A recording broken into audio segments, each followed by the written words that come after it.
Le nouveau club créé 2006 vous propose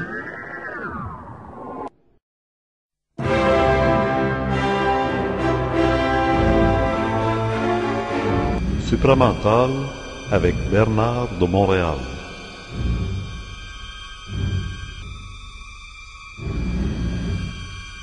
Le phénomène humain face à l'extraterrestre.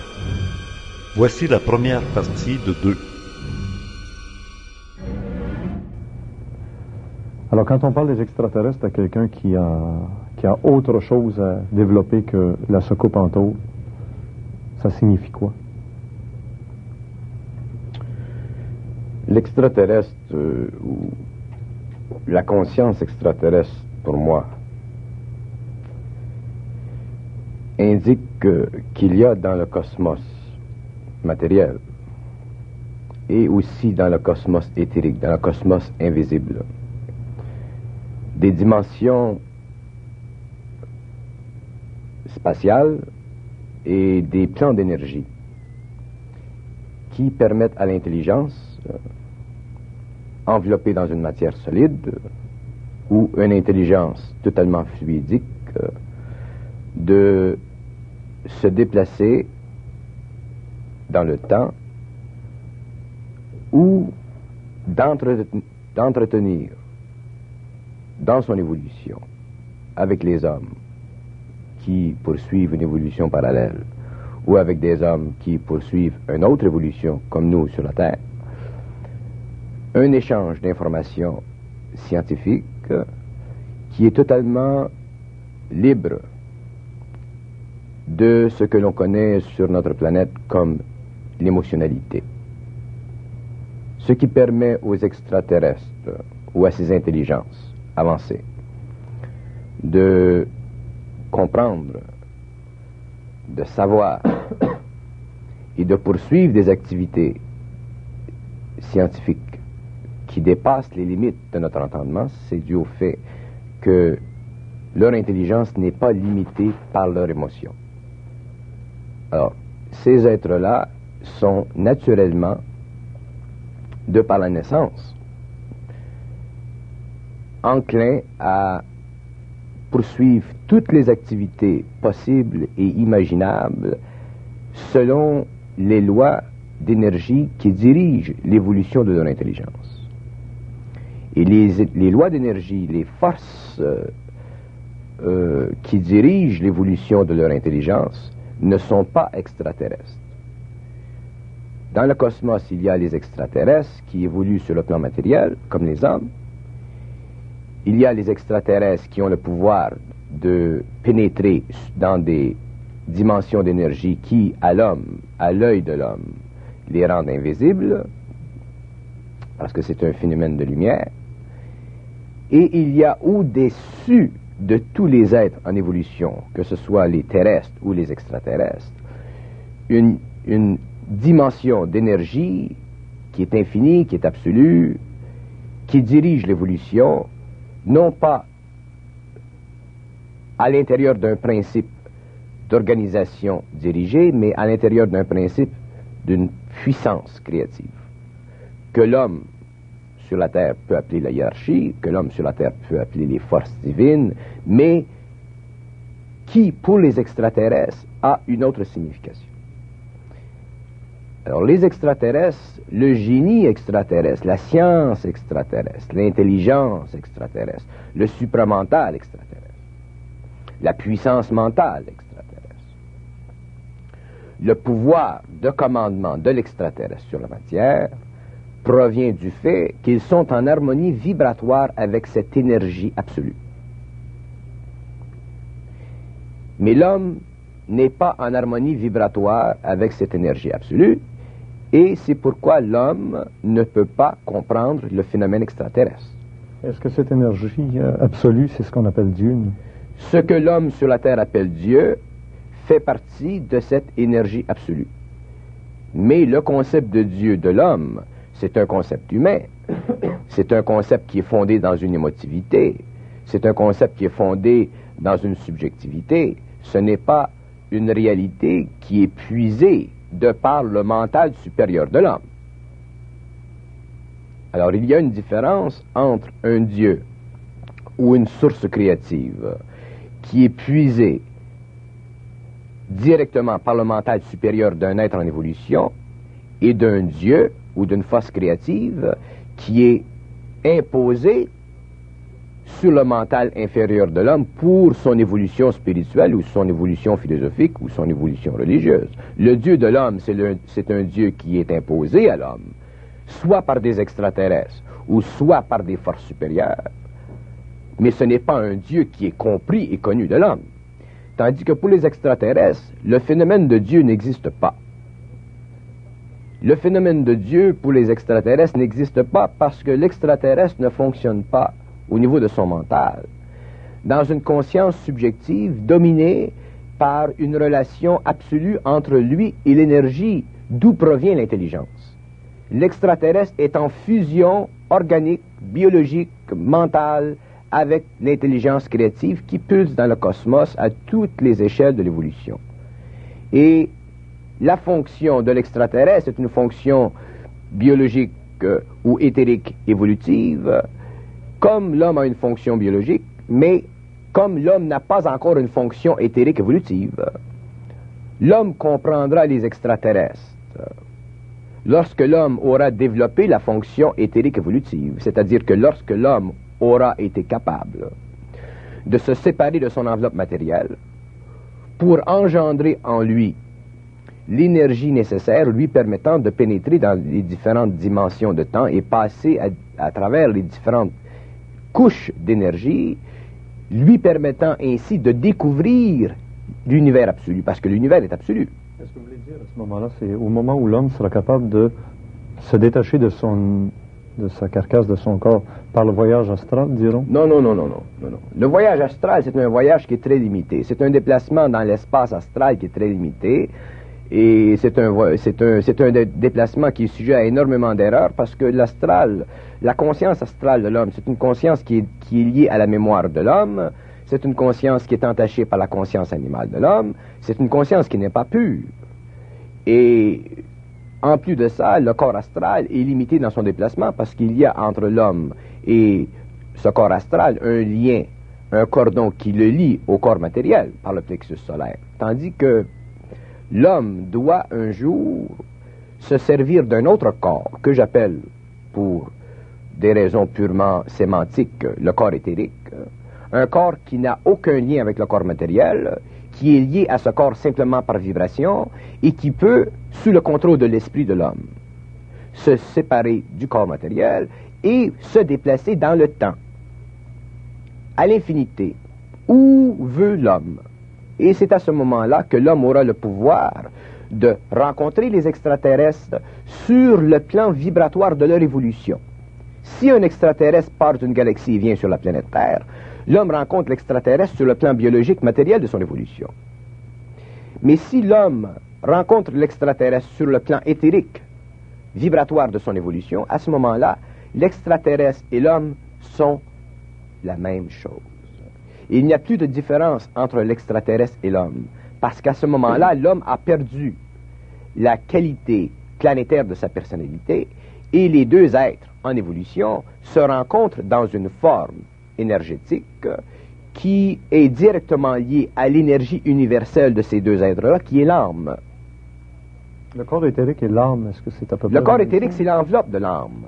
L'âme, c'est une énergie universelle, mais elle se situe sur le plan matériel, sur les plans inférieurs, dans une enveloppe. Et le corps éthérique, c'est cette enveloppe qui permet à l'âme de se manifester, d'être utilisée. Est-ce que le corps éthérique, c'est ce dont on parle dans la religion chrétienne, étant le corps glorieux du Christ après sa résurrection? Le corps éthérique, c'est le corps glorieux.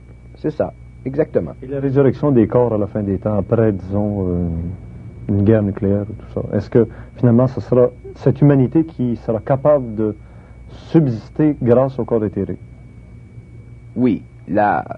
Quand on parle de la résurrection des corps, on parle de la résurrection ou l'érection ou la construction du corps éthérique. L'homme a besoin d'un corps éthérique. Tant que l'homme n'aura pas de corps éthérique, tant que l'homme ne pourra pas se servir de son corps éthérique, il sera totalement impuissant devant l'extraterrestre. Il sera totalement impuissant devant ses propres activités. il sera dominé par la matière, il n'aura aucun contrôle sur la matière, et il ne pourra pas se servir du pouvoir de son esprit. L'extraterrestre se sert du pouvoir de son esprit parce qu'il a un corps éthérique dont il est conscient, qui enveloppe l'énergie de son âme, et c'est par le biais de la manipulation de l'énergie de l'âme par son esprit qu'il a sur l'homme le pouvoir, qu'il a sur la matière le pouvoir, qu'il a la capacité de construire des engins, comme vous appelez, lui permettant de voyager dans le cosmos à des vitesses qui dépassent les limites de la science matérielle.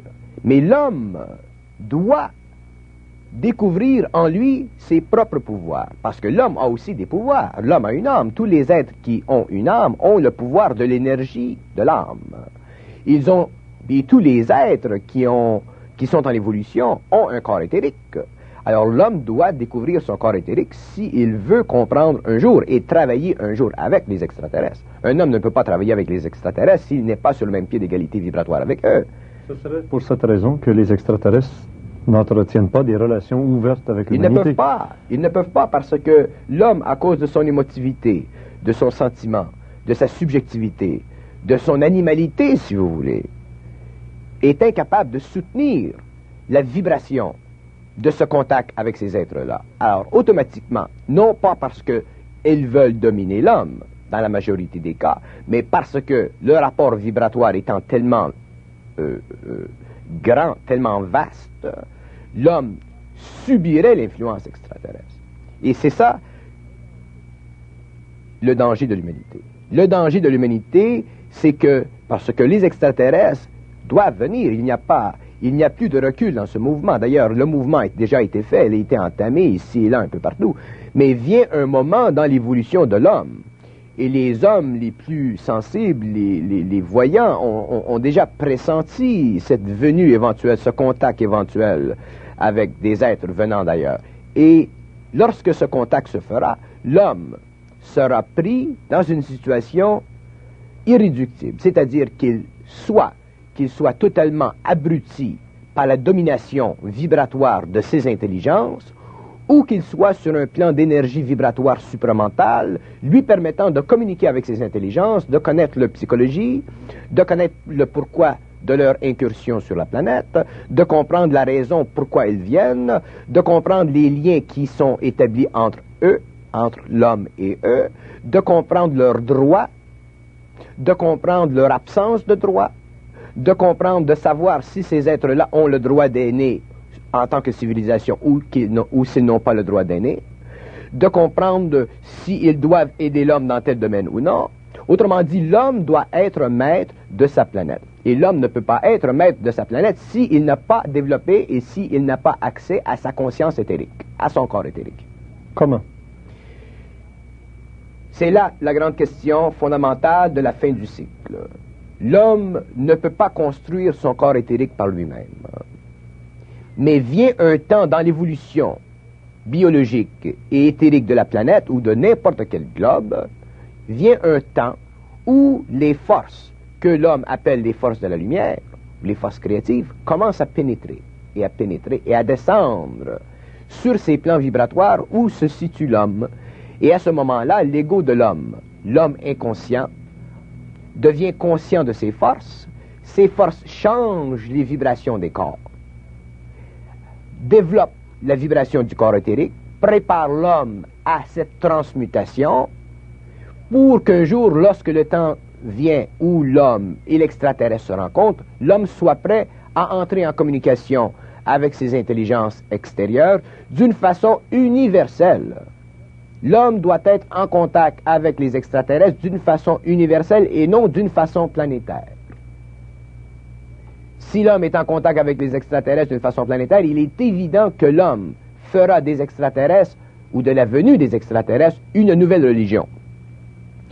Et les extraterrestres refusent que l'homme fasse d'eux des dieux. Dans le passé, les contacts entre l'homme et les extraterrestres ont été des contacts totalement subjectifs. Ont été des contacts qui ont aidé à l'évolution de l'homme, à la mystification du phénomène extraterrestre, à la mystification des puissances cosmiques.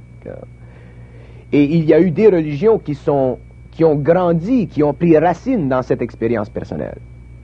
Mais au 20e siècle, maintenant que l'homme a développé un corps mental suffisamment et qu'il a l'intelligence suffisante pour comprendre des choses, il doit maintenant ajouter à son corps mental un autre corps, un autre principe que j'appelle ou que d'autres appellent le supramental, qui est une conscience supérieure, qui est une conscience non rationnelle, qui est une conscience suprarationnelle, qui est une conscience qui n'a pas de limite, qui est une conscience universelle, qui est une conscience qui permet à l'homme de communiquer ce qu'il sait. Et ce que l'homme sait, c'est ce que l'homme est. Et ce que l'homme est provient du contact entre l'énergie originale, l'énergie créative, par le biais du contact entre l'âme et l'ego. Et ce contact entre l'âme et l'ego doit un jour, dans les années qui viennent, être établi. Et lorsque ceci sera fait, l'homme sera en position majeure. Je ne dis pas tous les hommes de la Terre, mais il y aura des hommes sur la Terre qui auront la capacité d'entrer en contact avec les extraterrestres, de travailler avec eux scientifiquement pour le bénéfice de l'évolution de la Terre et aussi pour le bénéfice de l'évolution du cosmos, et aussi pour établir une nouvelle réorganisation des relations politiques qui existent entre les globes, entre les planètes, entre les civilisations. Dans toutes les grandes religions, dans toutes les grandes connaissances ésotériques de la planète, il est toujours question, que ce soit en Orient comme en Occident, du retour du retour de Krishna ou du retour du Christ, où le Messie va venir. D'ailleurs, dans l'Évangile, on dit même que le Christ reviendra de la même façon que vous l'avez vu monter au ciel, que ce soit dans la Jérusalem céleste, etc. Donc, avec un corps glorieux. Est-ce qu'effectivement, ces événements doivent correspondre aux enseignements ésotériques, et est-ce que c'est pour bientôt?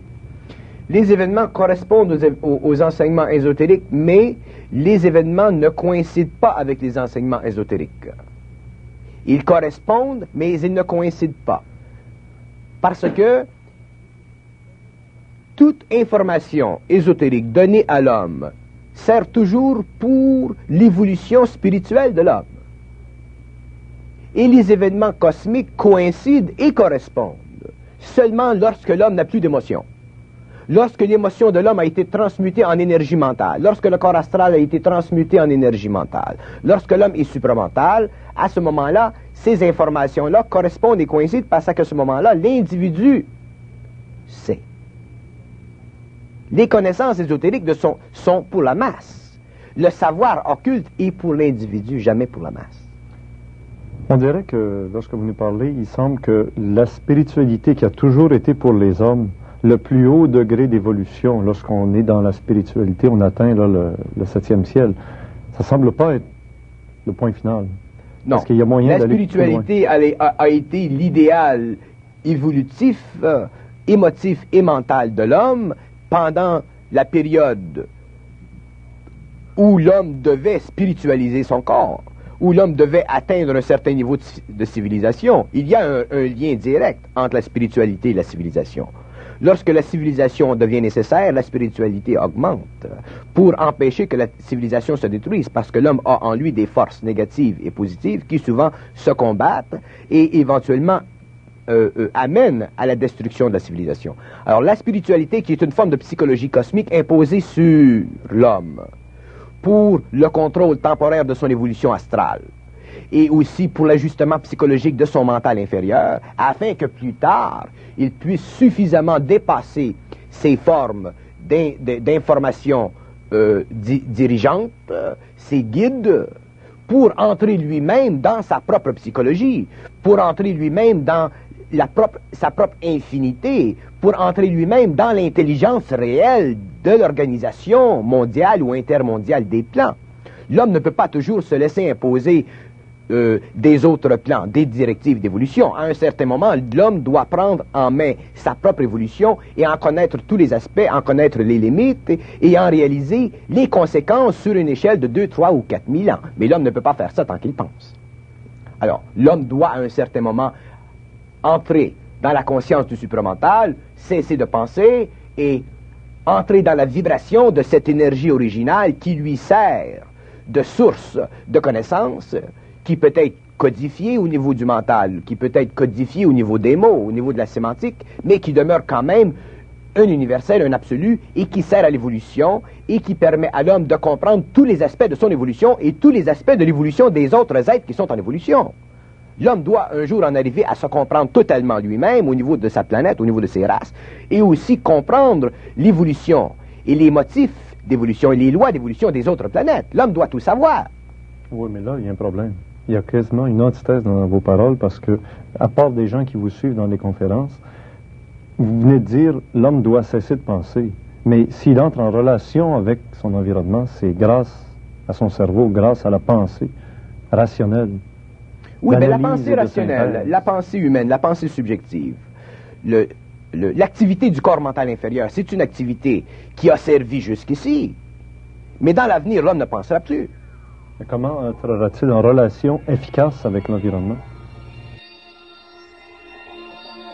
Voilà toute une question à laquelle Bernard de Montréal répondra dans la deuxième partie de cet entretien, extrait de nos archives enregistré en mars 1981. Et c'est toujours d'actualité, n'est-ce pas? Il y a un lien direct entre la spiritualité et la civilisation.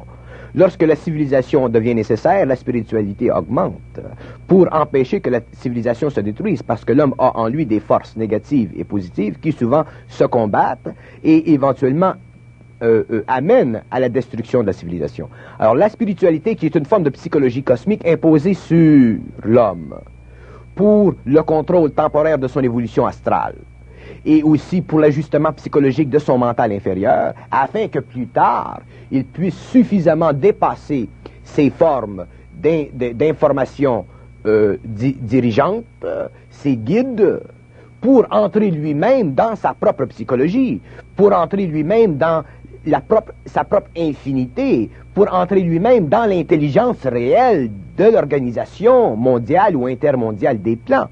L'homme ne peut pas toujours se laisser imposer des autres plans, des directives d'évolution. À un certain moment, l'homme doit prendre en main sa propre évolution et en connaître tous les aspects, en connaître les limites et en réaliser les conséquences sur une échelle de 2, 3 ou 4 000 ans. Mais l'homme ne peut pas faire ça tant qu'il pense.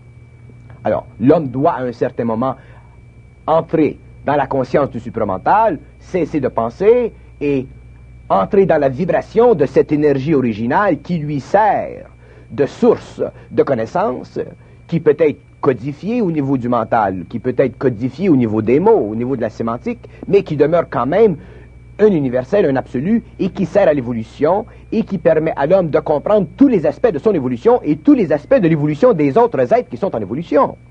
L'homme doit un jour en arriver à se comprendre totalement lui-même au niveau de sa planète, au niveau de ses races, et aussi comprendre l'évolution et les motifs d'évolution et les lois d'évolution des autres planètes. L'homme doit tout savoir. Oui, mais là, il y a un problème. Il y a quasiment une antithèse dans vos paroles parce que, à part des gens qui vous suivent dans les conférences, vous venez de dire l'homme doit cesser de penser.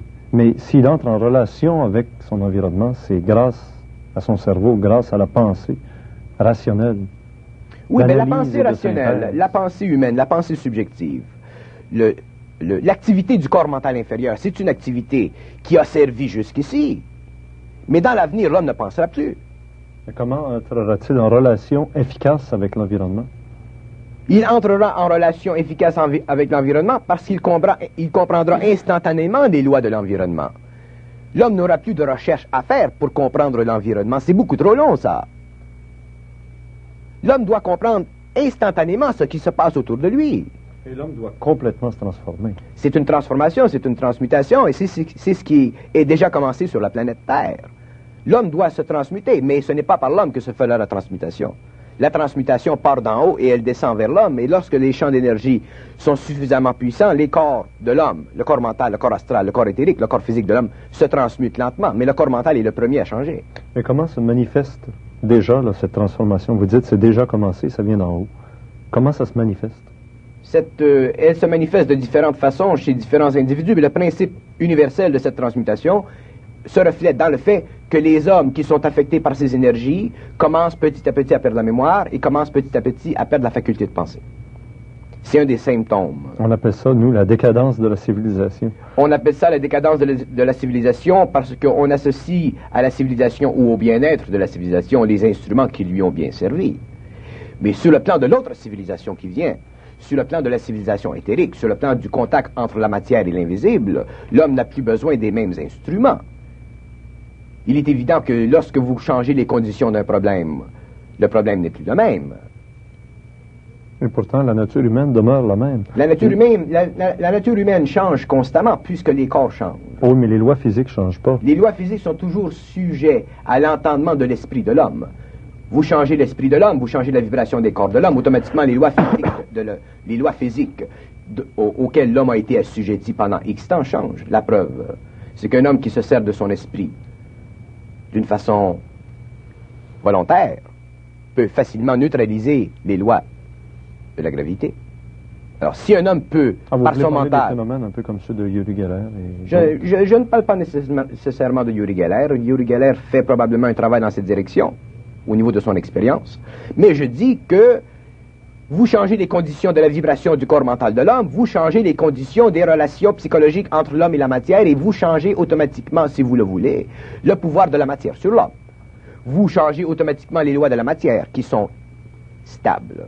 Alors la gravité ne devient plus une condition universelle de stabilité, mais elle devient une condition sujette au changement selon l'esprit de l'homme. Et les extraterrestres ont le pouvoir sur la matière, ils ont le pouvoir de rendre libre un objet sur une planète parce qu'ils ont le pouvoir sur la gravité. Mais pourquoi? Parce que le pouvoir de l'esprit est le plus grand des pouvoirs. C'est l'esprit qui a la plus haute vibration. Parce que l'esprit est lumière, l'esprit est lié à l'énergie originale. Alors, les lois de la physique moderne, les lois de la science, sont des lois qui sont sujettes à changement plus on va loin dans la détermination et de la compréhension des causes extérieures à ces lois. Ou du contrôle qu'on peut avoir par son esprit sur l'environnement. C'est juste. Il n'y a rien de fixe dans la science. Comment réagissez-vous devant des gens qui disent « Moi, tant que je n'aurais pas vu une soucoupe volante, j'y croirais pas. » Moi, je ne m'intéresse pas aux gens.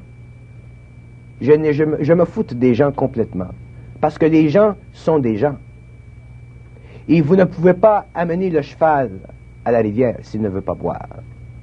Et j'ai compris dans mon expérience que il est inutile à l'homme, à un homme, de vouloir changer le monde. Il est important à l'homme d'être bien dans sa peau, de se comprendre et d'être heureux avec lui-même. Et si l'homme commence à perdre de l'énergie, à vouloir changer le monde, il va se rendre malheureux parce que l'homme est un être extrêmement primitif. C'est un être empris de son émotion. C'est un être bourré de préjudices. L'homme d'aujourd'hui, même au XXe siècle, est un être qui n'est pas un homme. L'homme n'est pas homme encore. Il n'est pas homme. Il était à la fois animal et homme, mais il n'est pas homme. L'homme sera homme lorsqu'il sera réellement conscient de lui-même et conscient de la grandeur du cosmos, de la grandeur de l'universel, et qu'il mettra de côté ses petites idées mesurées à l'échelle de sa psychologie ou de sa philosophie ou de ses petites religions ou de ses grandes religions ou quoi que ce soit. Lorsque l'homme aura cessé de se croire le centre du monde, lorsque l'homme aura cessé de se croire important, lorsque l'homme aura cessé de se croire comme le point de rencontre de toute chose, et qu'il aura la largesse d'esprit, comme on en retrouve souvent chez de grands hommes, de vouloir explorer les possibilités de la création, à ce moment-là, je dirais que l'homme, il est homme. Mais d'ici à ce temps-là, je n'ai pas d'énergie à perdre avec l'homme. Et Bon, il y a un temps où les extraterrestres, dans même vos propos, c'est clair, ils se sont manifestés aux hommes de différentes façons. On les a pris pour des dieux. Ils ont donné presque des lignes de conduite pour l'évolution, pour que l'humanité ne se détruise pas. Quelle est maintenant l'intervention actuelle dans les années 80 des extraterrestres? Les extraterrestres, l'intervention des extraterrestres jusqu'à la fin du cycle sera une intervention très, très contrôlée, très sujette à un déploiement à petite échelle. Lorsque les extraterrestres viendront sur la planète Terre, ils viendront à une échelle mondiale. Et lorsque le contact se fera à l'échelle mondiale, ce sera la fin de la civilisation de l'homme. Et c'est à partir de ce moment-là que l'homme commencera à voir et à réaliser qu'il y a, au-delà de la planète Terre, des êtres en évolution qui valent la peine d'être vécus, connus, avec laquelle il faut communiquer et avec lesquelles il faut travailler. Mais l'homme sera préparé dans ce choc mondial, dans ce choc culturel à l'échelle mondiale. L'homme, pour la première fois, à l'échelle mondiale, regardera en haut, au lieu de regarder dans la rue. Et ce sera un choc mondial. Vous savez, dans certaines approches pseudo-ésotériques, on laisse entendre qu'il y a eu des occasions où les extraterrestres auraient pu frapper toute l'humanité par une émission de télévision d'Armstrong sur la Lune, où tous les gens auraient pu tuner sur la même émission transmise à travers le monde entier, derrière le rideau de fer, comme en Afrique, comme en Inde, voir là la réalité extraterrestre, ça a été caché. Mais alors, est-ce que finalement, il ne faudra pas attendre très longtemps pour que l'humanité soit dans les conditions que vous le demandez? Je vais vous donner mon point de vue. Le contact entre officiel, le contact à l'échelle mondiale des extraterrestres avec l'humanité se fera s'il vient un jour que la Russie et l'Amérique entrent en guerre, à un point où ces deux peuples menacent la survivance de la planète.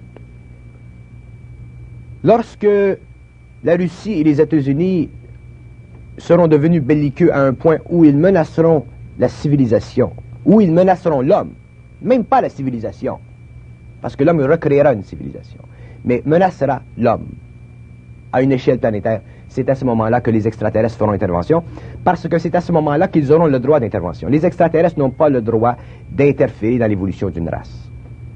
Ils peuvent entrer en contact ici et là, mais ils ne peuvent pas bouleverser toute une civilisation, ils n'ont pas le droit, ça fait partie des lois de leur monde.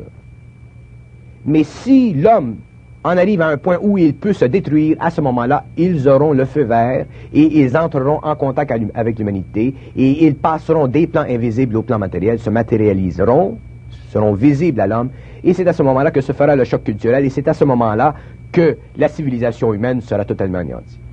Elle sera anéantie sur le plan psychologique, la science sera totalement détruite et il y aura la reconstruction d'une nouvelle civilisation et d'un nouvel ère, mais sur des bases et à l'intérieur de conditions psychiques, vibratoires et psychologiques que nous ne pouvons même pas aujourd'hui nous imaginer. Parce qu'aujourd'hui, nous n'avons pas le pouvoir de notre imagination créative.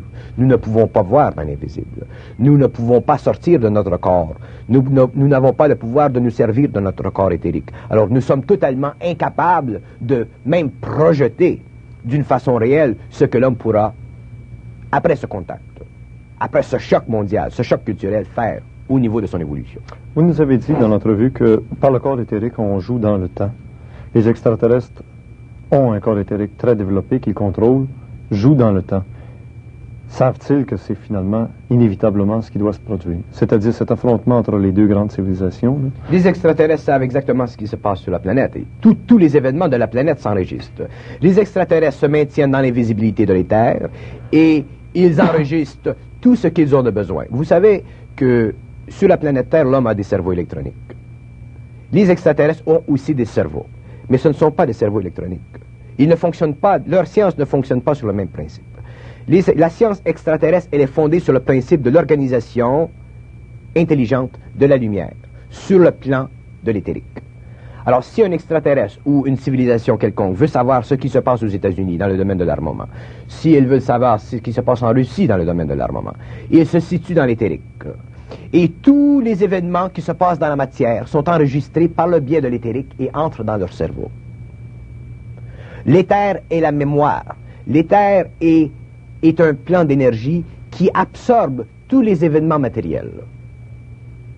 Et c'est à partir de l'éther que prennent cette information et que cette information est canalisée dans leur cerveau. Les extraterrestres n'ont pas de machine IBM. Parce que la machine IBM, sur le plan de la science cosmique, c'est une machine qui est très intéressante sur le plan de l'homme. Mais sur le plan cosmique, cette machine-là est trop limitée parce qu'elle doit être programmée. Et un cerveau électronique ne doit pas être programmé. Il doit se programmer seul. Mais pour qu'il se programme seul, il faut que l'information lui vienne d'une façon totalement intouchée par l'émotion de l'homme. Et ceci est fait par l'enregistrement constant de l'événement matériel dans la conscience éthérique. Par le biais de la lumière. Par le biais de la lumière.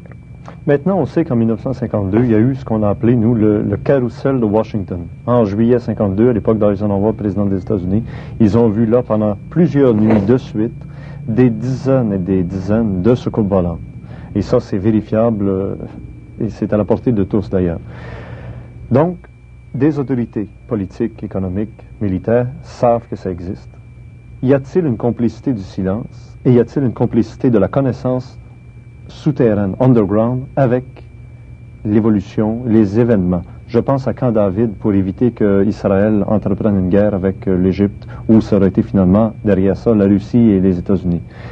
Que Pologne, actuellement, où la tension est rendue à un point culminant, fasse qu'encore une fois, underground, par en dessous, les autorités humaines soient conseillées très directement pour éviter des faux pas. Et alors, je vais jusqu'à l'extrême de ce raisonnement.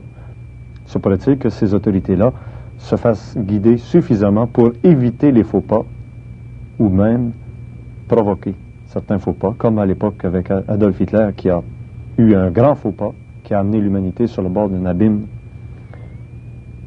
Jusqu'où, justement, là? Vous voyez très bien l'ampleur de la question. Et les gens disent, s'ils sont si intelligents, ils sont capables de nous hypnotiser collectivement, ils sont capables de nous faire faire ce qu'ils veulent bien. Et tous les extraterrestres, c'est peut-être pour ça qu'on n'en parle pas. C'est peut-être pour ça qu'on est peut-être les seuls ici sur le Canal 9 à en parler aussi profondément que ça de ce sujet. Ça va très loin. Le concept de la complicité du silence ou la complicité du silence, c'est un concept purement humain. Moi, je crois, d'ailleurs, je connais des gens qui sont dans les systèmes, si vous voulez. Et le problème avec l'homme, ce n'est pas qu'il essaie de cacher la vérité, c'est que l'homme n'est pas capable de la sortir. Vous comprenez la nuance? Ce n'est pas qu'il cache la vérité, ce n'est pas que... D'ailleurs, vous prenez le président qui a précédé Reagan. Il a admis en public qu'il a vu un ovni en 62, ça a été enregistré à Georgia et tout ça. Il a même demandé à la NASA de sortir l'information, tout ça. Et la NASA lui a répondu qu'on n'avait pas de méthodologie scientifique pour étudier le phénomène. Mais le problème de la Terre n'est pas un problème de cache-cache. Ce n'est pas, au niveau des affaires de l'homme, oui. Que le gouvernement cache des choses sur le plan de l'expérience humaine, oui. Mais il n'y a personne d'assez puissant dans le gouvernement qui puisse, par lui seul, commander que se fasse le jour sur ces choses, parce que, psychologiquement, ce personnage perdrait sa crédibilité.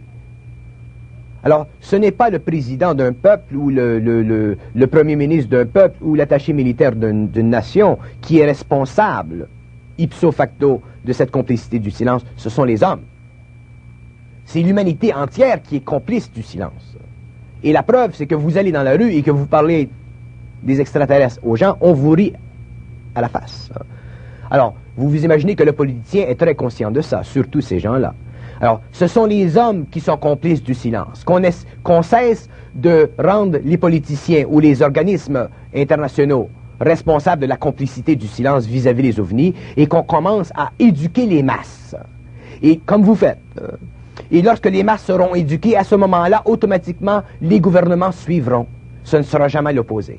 Et s'il doit venir un jour où l'homme ou la masse entre en contact avec des ovnis, que ce soit à une échelle mondiale, que les masses gardent le silence ou que les gouvernements gardent le silence, ça ne changera rien parce que ce sera une explosion totale dans le monde. Alors d'ici à ce temps-là, que le peuple soit éduqué, qu'on éduque le peuple, que les gens qui sont dans la télévision ou à la radio éduquent d'une façon intelligente les masses, et à ce moment-là, les gouvernements, parce que les gouvernements fonctionnent toujours par rapport barométrique avec les masses. Alors si les masses vont dans une direction, les gouvernements sont les premiers à aller dans cette direction. Mais si les masses ont les œillères, c'est effectivement naturel que les gouvernements se refusent, surtout ceux qui sont seuls, ou deux ou trois, dans des organismes, de dévoiler sur le plan public des informations qui retarderaient l'évolution soit de leur politique ou de leur programme politique. Justement, il y a des gens qui suivent l'émission de Richard Glenn, l'ésotérisme expérimental que vous voyez présentement, depuis 5 ans. Ils se disent, comment se fait-il que À cette émission-là, on donne des informations qu'on retrouve nulle part ailleurs. Première question, pourquoi nous autres ici sur le câble, depuis 5 ans qu'on produit des émissions, on arrive à développer la chose d'une façon qui ne se fait nulle part ailleurs?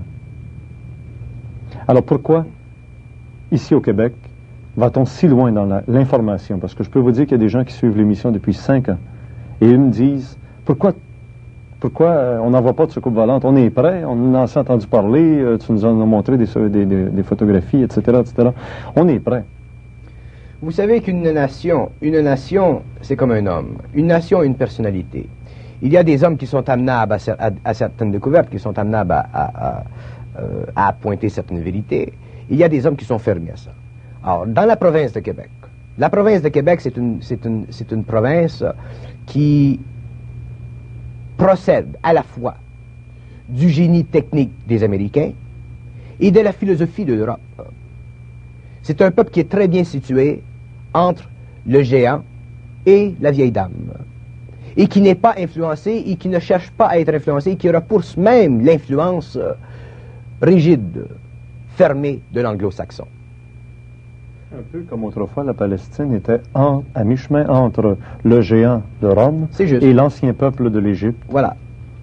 Et le Québec, de par ses prédispositions, de par ses dispositions, de par son caractère national, de par son isolation, de par sa fierté personnelle, de par sa façon de penser, permet que se fasse ce que vous faites. Et l'énergie hydroélectrique qui est au-dessus de la moyenne. C'est juste.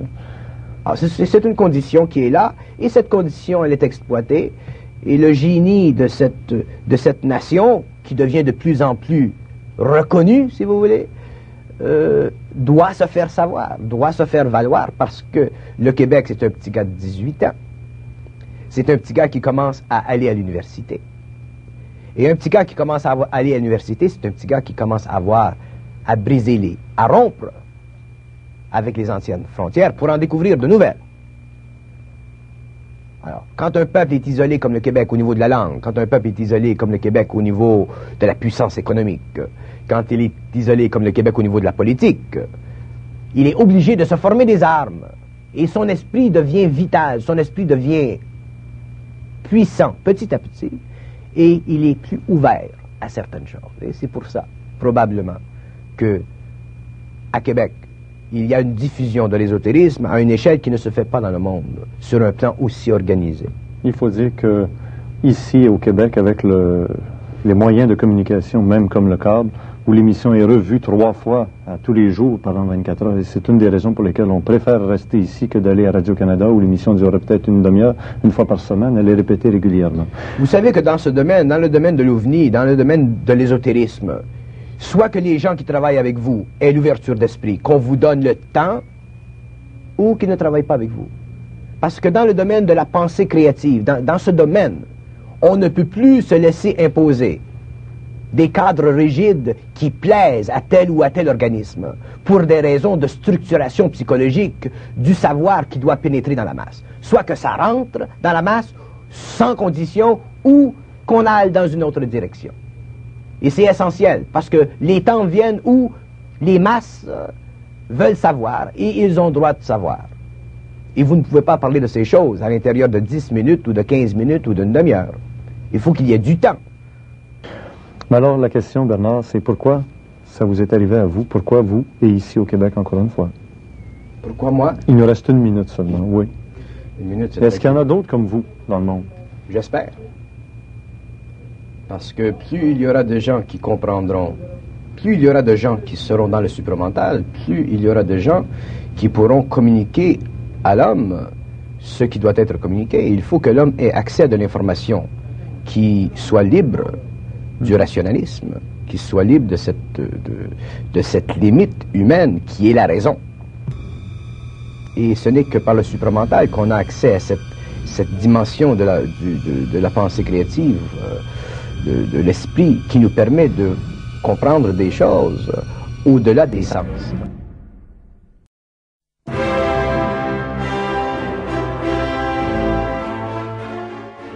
Bernard de Montréal était un maître dans la communication de la vision supramentale de notre réalité. La première partie de cet entretien est disponible dans la salle 605.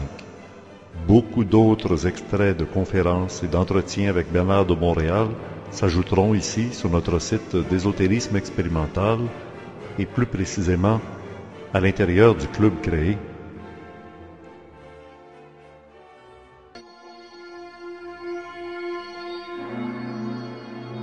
Abonnez-vous au club créé rétroactivement pour des salles des mois passés ou pour des mois à venir.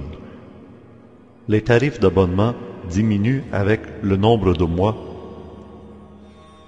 Vous pouvez payer directement par le service sécuritaire PayPal en ligne, ici sur Internet, avec carte de crédit, ou alors par la poste, avec chèque ou mandat postal, à l'ordre du club créé, Casse postale 52, Belleuil, J3G 4S8. Et vous savez